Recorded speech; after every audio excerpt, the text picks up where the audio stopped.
And we are looking ahead to some really hot temperatures within the 7-day forecast. Dangerous heat and humidity in the forecast, especially by the end of the 7-day into next week. Starting off July, getting closer to that 4th of July holiday. This is likely going to persist all the way through then. We'll be hot and humid this weekend in the low to mid 90s, likely feeling closer to 100 degrees, if not just above it. But look at Thursday and Friday. This is not even your feels like temperatures. We are forecasting a high temperature of 100 degrees now on Thursday, 101 degrees by Friday afternoon. Again, very similar for that 4th of July holiday. And I do believe that our feels like temperatures are going to be pushing into heat advisory criteria, if not excessive heat warning criteria, by the time that we're wrapping up the 7-day.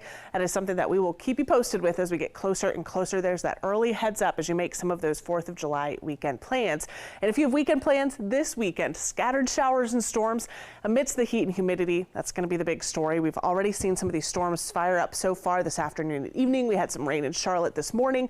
Here's what we're seeing right now. The showers we were tracking moving into Chesterfield County have largely fallen apart, but we're still seeing some of the heavy rainfall and thunder and lightning impacting Richmond County. Just to the south and east of Rockingham is where we have the strongest portion of that thunderstorm. And on the other side of the Charlotte metro, now pushing into the mountains and foothills, we have some additional development there impacting Pinola and to the northwestern portions of Burke County. Also starting to see some impacts there in western parts of Caldwell County. So anticipate that potential for a few more showers and storms through the rest of the evening, although likely largely dry here in the Charlotte metro. There was an outflow boundary that was pushing overhead that typically can spark a few showers and storms. Haven't seen that materialize just yet, but we'll keep an eye on radar for you.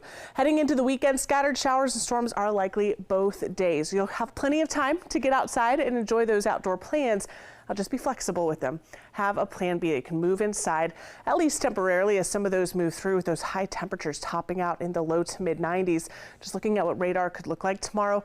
An example here of the timing of some of those scattered showers and storms could even form a little bit of a band by tomorrow evening. So First Alert Weather App going to be a really useful tool. You can check radar before heading out the door.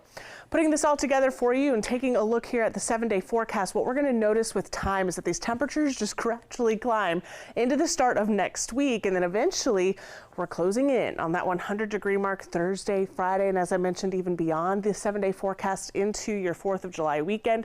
Likely going to see these dangerous heat and humidity conditions continue.